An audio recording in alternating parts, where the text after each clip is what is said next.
So, it's finally happened and it's finally here. The Crow remake that has been going around for years has finally came out and released on the big screen. The original movie with Brandon Lee, rest in peace, by the way, is in my opinion an absolute classic in its own right. It really embraced the gothic look and the style of the movie, and well, it really paid off, I thought. This movie, however, the original movie was gothic, and this movie is a little bit more, but mom, I can't be bothered to act revenge on bad guys today.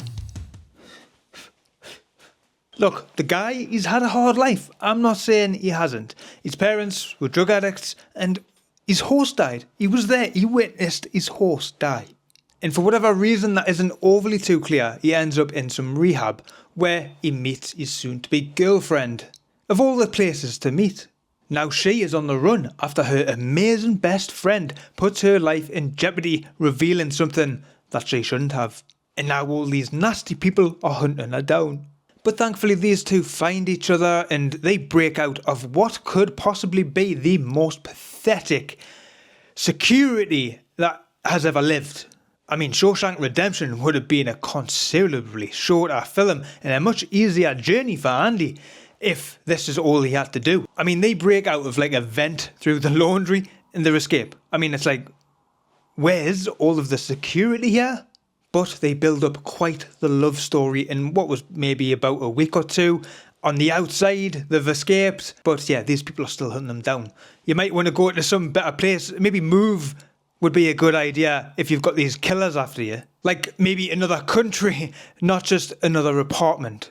And I do honestly, I really hate to say it, but the movie got much better, as much as it could, when she died. Because that is when things remotely started to happen.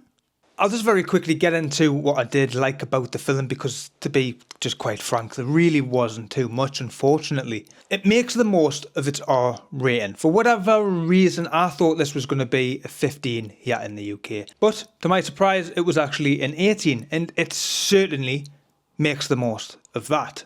It's extremely bloody and quite gruesome, which does really help with obviously Eric having these healing powers. And another one, I'm clutching at straws here by the way, but it looks really beautiful at times. There's some incredible shots of, again, what you'll see in the trailer, where Bill Skarsgard is in the water reaching for his girlfriend.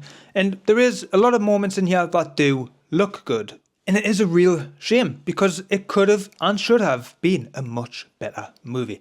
So this is where we'll just basically get into what's not so great about it. And this, honestly, this is no exaggeration, okay? It is literally about 80 plus minutes into this movie before anything remotely interesting happens. And that includes him kitting up to become the Crow. It's at like 90 minutes into the bloody film. And with the amount of time it really took for anything to happen on the screen, I just couldn't care. Even the gasping of the air from the both of them took a little bit too long. I was looking at my watch like, fuck hell. And also the fact that out of nowhere, he rises from the bathtub with some mega wizard powers and he instantly knows now how to fight. I mean, the villain of the movie, it's just all very poor stuff. To be honest, I don't know the name of the actor. I don't care enough to go and look at the actor. To be honest, he probably doesn't want to mention in this film. It's probably a lot like that Michael Caine quote where he says, well, the house that the movie bought was nice. And the movie, with all the blood that it has, it still just all felt very clean. There's no style or any uniqueness to it like the one prior. There's no substance in this. And it very much feels like it should have just been released on Amazon Prime.